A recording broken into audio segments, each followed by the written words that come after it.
కాంగ్రెస్ ప్రభుత్వం గత ఏడాది ఉద్యోగ క్యాలెండర్ సంబంధించి ఒక ప్రెస్ నోట్ అయితే రిలీజ్ చేయడం జరిగింది. ఈ ఏడాది అంటే 2025లో మనకు ఫిబ్రవరి మార్చి అనుకుంటాను తిరిగి మళ్ళీ రివైజ్ చేసి రిలీజ్ చేయడం జరిగింది. కానీ ఇప్పటి వరకు నోటిఫికేషన్ రానిటువంటి పరిస్థితి. దీన్ని మీరు ఏ విధంగా చూస్తున్నారు? నిరుద్యోగుల త్యాగాలు నిరుద్యోగుల పోరాటము లేదా నిరుద్యోగులు వేసిన ఓట్లతోనే అధికారంలోకి వచ్చిన రేవంత్ రెడ్డి ప్రభుత్వము ఈ రోజు కాంగ్రెస్ ప్రభుత్వంగా ఉండి నిరుద్యోగుల ఆశలు ఫుల్ఫిల్మెంట్ చేయడంలో పూర్తిగా విఫలమైందని చెప్పొచ్చు. కాబట్టి మేము డిమాండ్ చేస్తున్నాం ఇక్కడ నుండి ఉస్మానియా యూనివర్సిటీ నిరుద్యోగుల విద్యార్థి నాయకులుగా ఎప్పుడైతే నిరుద్యోగులను మీరు పట్టించుకుంటారో విద్యారంగాన్ని మీరు ఎప్పుడైతే బాగు చేస్తారో అప్పుడు మాత్రమే తెలంగాణ ఉద్యమం వచ్చిందే నిరుద్యోగం మీద. తెలంగాణ ఉద్యమం ఎంతో యువకులు అంతా కూడా ఉద్యోగ ఆశల మీదే తెలంగాణ ఉద్యమం చేయడం జరిగింది. తెలంగాణ ఉద్యమం ఏ స్థాయిలో చేసిల్లో కేసీఆర్ ప్రభుత్వాన్ని 10 సంవత్సరాల తర్వాత పడగొట్టడంలో కూడా నిరుద్యోగులు ప్రముఖ పాత్ర వహించి ఉద్యోగాలు వస్తాయనే ఆశల మీద ఈ ప్రభుత్వం ఏర్పడ్డది. కాబట్టి ఫుల్ఫిల్మెంట్ చేయాలి, వారి యొక్క ఆశలను ఫుల్ఫిల్మెంట్ చేసి నిరుద్యోగ విషయాన్ని త్వరగా పరిష్కరించాలని చెప్పేసి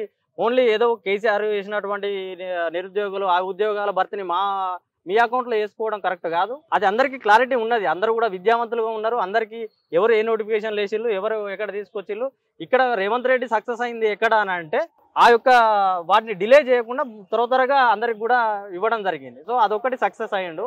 కాకపోతే కాంగ్రెస్ ప్రభుత్వం ఏదైతే మేనిఫెస్టోలో ప్రకారం జాబ్ క్యాలెండర్ ప్రకటించిందో మిగతా ఉద్యోగ ఖాళీలు ఏవైతే ఉన్నాయో వాటన్నిటిని కూడా తక్షణమే నింపాలని చెప్పేసి డిమాండ్ చేస్తున్నాం.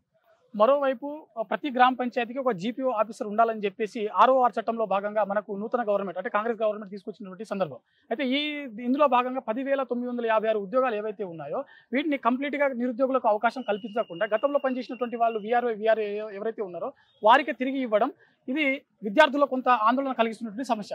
అయితే దీన్ని మీరు ఏ విధంగా చూస్తున్నారు? VRAలను ఆల్రెడీ అక్కడ ఉన్నటువంటి వాళ్ళని తీసేసి పక్కకి వెళ్ళిపోవడం జరిగింది. ఇప్పుడు మీరు కొత్తగా జీపీఓలు తీసుకొస్తున్నారని అంటే ఇప్పుడు జగన్ ప్రభుత్వం అనేది అక్కడ వాలంటీర్లు అనే ఒక వ్యవస్థను తీసుకొచ్చింది. దాంట్లో కొత్తగా నిరుద్యోగులకు అవకాశాలు కల్పించింది. సరే అదే వ్యవస్థ ఎట్లా పోతుంది, ఏ విధంగా పోతుంది, వాళ్ళని ఎట్లా తీసుకుంటున్నారు అనే తర్వాత విషయం పక్క పెడితే మీరు కాంగ్రెస్ ప్రభుత్వంగా మీరు ఒక 20 years మేమే ఉంటాం అధికారంలో, ఒక 40 years మేమే ఉంటాము, ఇక్కడ నుండి మొదలు పెడితే నేనే ముఖ్యమంత్రిగా ఉంటున్నా అని చెప్పేసి రేవంత్ రెడ్డి గారు ప్రకటిస్తున్నారు. మీకు స్పష్టమైన విధానపరమైన నిర్ణయాలు ఉండాలి. ఇక్కడ గ్రామాలు అనేటివి చాలా దానికి పట్టుకొమ్మలు. మీకు ఉన్నటువంటి పరిపాలనలో జీపీఓ అనే పోస్ట్ అనేది చాలా ఇంపార్టెంట్ పోస్ట్గా క్రియేట్ అయ్యే అవకాశం ఉంది.